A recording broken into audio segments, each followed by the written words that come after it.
খবর 24 সাথে আপনাকে স্বাগত।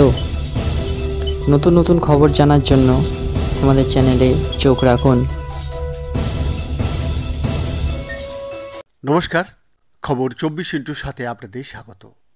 দর্শক, অমৃতের অপর নাম হয়তো মধু, মিষ্টি মধু।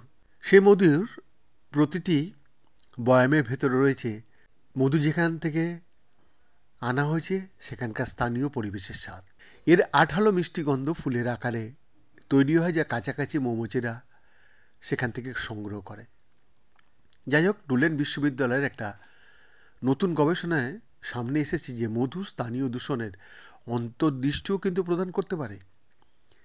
এনভায়রনমেন্টাল পলিউশনে প্রকাশিত এই গবেষণায় 48টি রাজ্যের 260টি মধুর নমুনা বিশ্লেষণ করা হয়েছে, যাতে 6টি বিষাক্ত ধাতুর চিহ্ন পাওয়া যায়, যেমন আর্সেনিক, সীসা, ক্যাডমিয়াম, নিকেল, ক্রোমিয়াম ও কোবাল্ট। প্রতিদিন এক টেবিল চামচের সাধারণ পরিবেশন আকারের ওপর ভিত্তি করে এই ধাতুগুলির কোনো নমুনায় কিন্তু অনিরাপদ মাত্রা ছিল না, এবং মার্কিন যুক্তরাষ্ট্রে ঘনত্ব সাধারণত বিশ্বব্যাপী গড় থেকে অনেক কম ছিল। তবুও গবেষকরা বিষাক্ত ধাতু বিতরণে আঞ্চলিক বৈচিত্র্য চিহ্নিত করেছেন। প্যাসিফিক উত্তর পশ্চিম রাজ্যের একটা ক্লাস্টার, যেগুলি হলো ওরেগন, আইডাহো, ওয়াশিংটন ও নেভাদা। সেখান থেকে মধুতে সর্বোচ্চ আর্সেনিকের মাত্রা শনাক্ত করা হয়েছে। দক্ষিণ পূর্ব লুইসিয়ানা এবং মিসিসিপি সহ সর্বোচ্চ কোবাল্টের মাত্রা সেখানে দেখিয়েছে, এবং ক্যারোলিনাসের নমুনাগুলিতে 3টি সর্বোচ্চ সীসা স্তরের মধ্যে 2টি পাওয়া গেছে।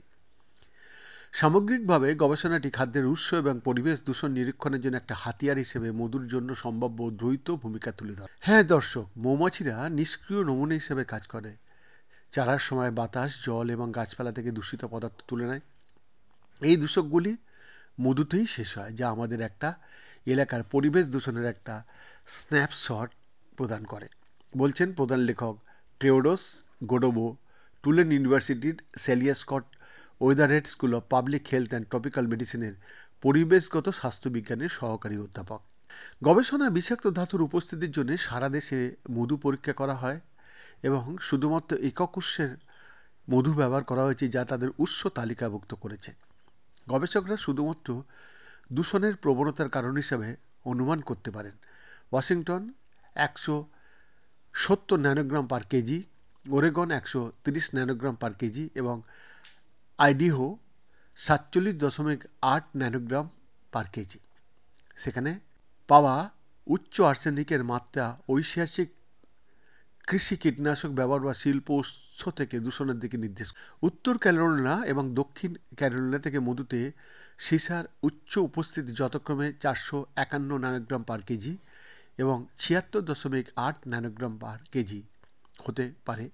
সাথে খনন, সীসাযুক্ত পেট্রোল এবং পেইন্টের জন্যে সেই চিহ্ন থেকে দূষিত মাটি বা সীসাভিত্তিক বিমানের জ্বালানির দহন থেকে এগুলো এসছে। মধুতে পাওয়া দূষণকে তাদের উৎসের সাথে নিশ্চিতভাবে সংযুক্ত করার জন্য আরও অধ্যয়নের প্রয়োজন হবে।